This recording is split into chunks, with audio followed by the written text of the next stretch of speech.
Anyway, it's a great pleasure to come and talk to you this evening. I've served on a number of grant panels, and currently I'm serving on the Michael J. Fox panel, helping them assess grants. And as you can see from my advancing age, I've been fortunate to get enough grant funding to keep me going for 20 years at Imperial.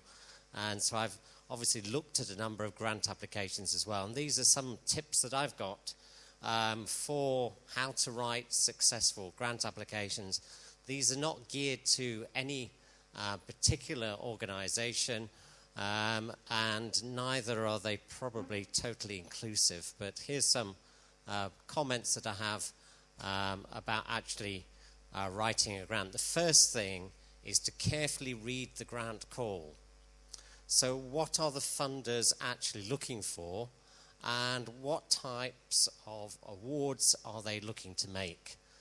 So you can see the square peg and the round hole. So there's no point thinking, well, my sort of topic sort of fits around this area and I can twist it around. But the thing is, you'll probably find yourself being thrown into the bin pile quite readily. And the second thing is to really look to see whether you're eligible to apply or not. So certain grant applications, you can apply for as a research fellow or an assistant, but certain ones you need to have a full academic post. But the thing to think about is to really read the information handbook or instructions to the grant application before you start. And if you're in any doubt at all, just give the charity, or whether it's the MRC, a call. Their grants people are very helpful, and they're really to encourage new people to come into this to research. And so they really want to try and give you every opportunity to make your grants really successful. So please give them a call if you're in any doubt. Now the thing is as well is plan ahead. A grant that is written in haste and poorly thought through is doomed to fail straight away. And also try and get your colleagues to actually look at the application. So internal peer review is vital. We run a scheme at Imperial College where all grants going through are actually looked at by fellow colleagues within groups. And often that you'll find is that you've got many people who serve on grants panels, and so they've got a vast amount of knowledge about what makes a good application and what makes a poor application, and give you some constructive feedback to actually improve the success of your grant applications. So also try and find people who have obtained grants from those charities or organizations in the past, and try and look at their application, and so you can see what a successful application actually looks at. So on the top left-hand corner, you've got the panel there where everybody is queuing up to see the bean counter. And we're all driven by bean counters these days. So the costing of an application is actually vital. So it's important to know what can you apply for cost-wise and what you can't. And also, what are the institutional financial regulations when you're thinking about applying for grants? There's silly things like, you can't use, if you're applying for, like, say, one at the Michael J. Fox Foundation, you can't use the sort of like the international cost of, sterling exchange rates to pounds. You have to use the college exchange rates. So there's all these regulations that you need to think about. And also, what is the actual process of submission? So who is actually going to press the button to actually submit the grant? So some grants can only be submitted through the college, and other ones you can actually press the submission button yourself. But then you also need to think about what is actually going to happen after you've pressed that button. And also, do I need to get signatures, or are all the people that I'm actually submitting to, are they happy without having an actual wet signature on the application? And certainly knowing the process after submission is important, because if it's something like on the JES system, if you were submitting to the MRC, Once you've pressed the button, it actually goes in what's called like the assessor pool at your own university. It doesn't go straight to the MRC, and they assess it for all its accuracy and everything, and then if it's fine, then it will get submitted to the MRC. So knowing the submission process is vital, because when you get these emails coming back to you saying, oh, it's gone to the assessor pool at Imperial College, if I was submitting one myself, then it may give you a bit of a surprise. And also, know who is actually on the review panel. If you're submitting to somebody like Alzheimer's Research UK or one of the specialist charities, you know that you've got specialists on the panel who are potentially going to present your grant to the panel meeting. Whereas if it's some other organisation, where it may be something like the Leverhulme Trust, certainly there is highly unlikely that there is somebody who's going to be a specialist in your area. So you need to make the grant, very understandable so that that person presenting your grant at the meeting can easily understand what you're trying to do with the application. And also, the thing is to bear in mind, are they going to come back to you with any questions?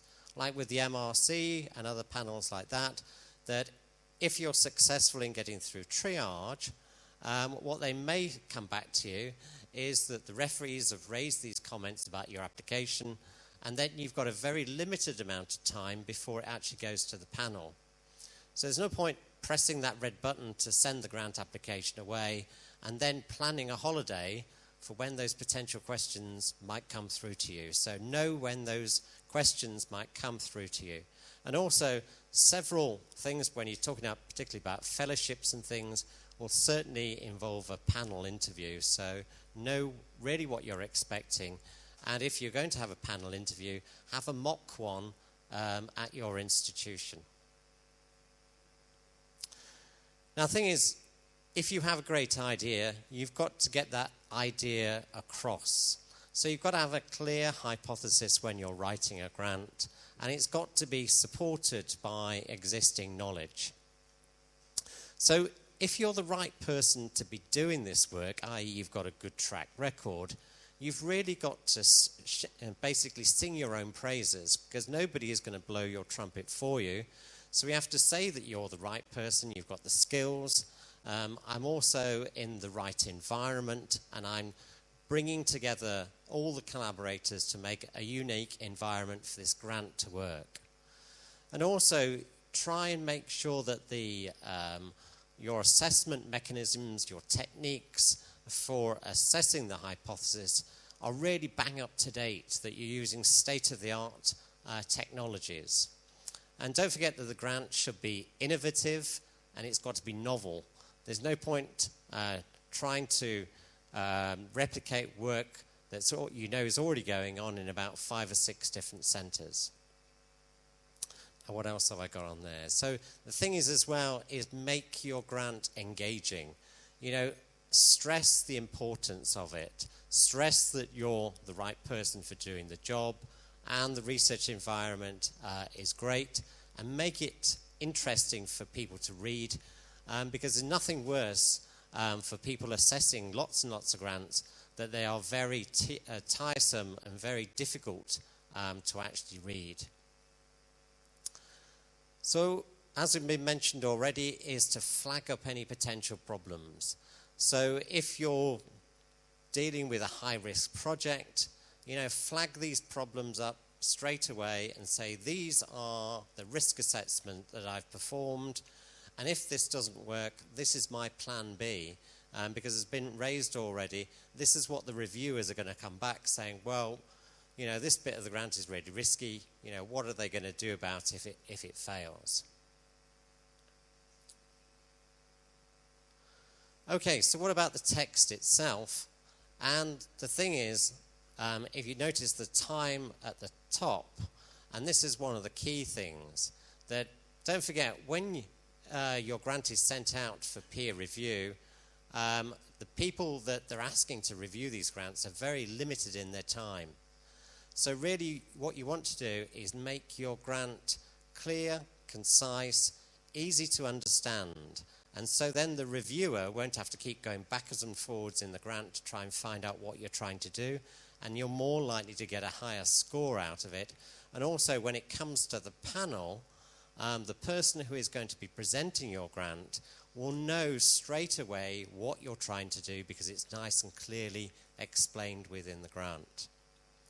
And also be careful of your grammar and your spelling in these grants. There's nothing worse than seeing grants that are riddled with spelling mistakes or poor grammar.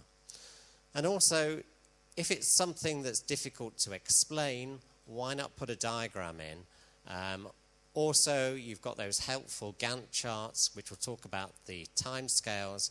And the thing is that try and include pilot data to show that you've got, some capabilities of actually doing these measurements, and you've got some pilot data to show that this is a justifiable project, and it's going to deliver some real results. So also on the right-hand side, I've got PPE and PPI. So PPI isn't all about protection insurance that everybody's trying to get you to claim from banks these days. And this is actually patient engagement and actually patient involvement.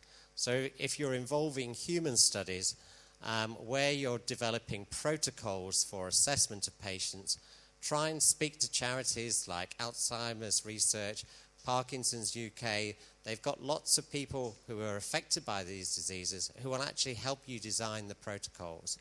And then you'll know that it's actually a feasible protocol for a patient to actually undergo. Certainly in my field, in Parkinson's disease, trying to arrange things first thing in the morning for a Parkinson's patient is an absolute no-no. So if a reviewer reads your protocol that you've got an unrealistic protocol, then again that's going to bring your grant down. Whereas if you've got a patient involvement in it, and you can actually say that in the application, then it's going to certainly get a better chance of actually flying. So also you've got to think about how you're going to disseminate the data, and certainly thinking about open access, about opening up the data so it's available for other people. And the final thing is about publications, and certainly you need to think about high impact factor papers, but also generating open access so that nobody has restrictions to their access. So on the final slide is a few other comments, is that never put all your eggs in one basket. Try and write different grant applications using different approaches and different ideas, because if you put all your eggs in one basket and one fails, you're in a bit of a difficult position, whereas if you're moving your research in several different areas, hopefully one of these grant applications will come through. Also, the peer review process itself isn't perfect, and there are some models which work better than others. And as you can see on the right-hand side, there's often, when that email drops into your inbox with a rejection, and when you read the comments and you think, has this reviewer actually read the grant? And you feel like shooting the reviewer.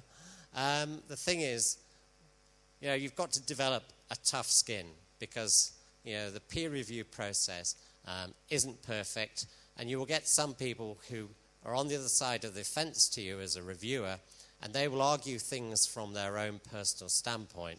But hopefully, if the grant organisation who are doing the funding has got enough reviews, then it can perhaps disregard that odd review which might pull you down. So the thing is, if anybody's asking you to review grants, please do try and make the time for, because the more reviews an institution gets in, then they can get a balanced idea about whether your grant is worthy of funding. But if they're struggling to find reviewers and they've only got 3, and one of them, is being a bit of a, on the other side of the fence and arguing their own point, it may pull it down. So, and the similar things goes, if you're peer reviewing, try and do it with the utmost scientific rigor, but to actually review the application in regard to the whole of the scientific field and not your own personal review. So that's some of the comments that I'd like to make, and hope you'll find some of those useful.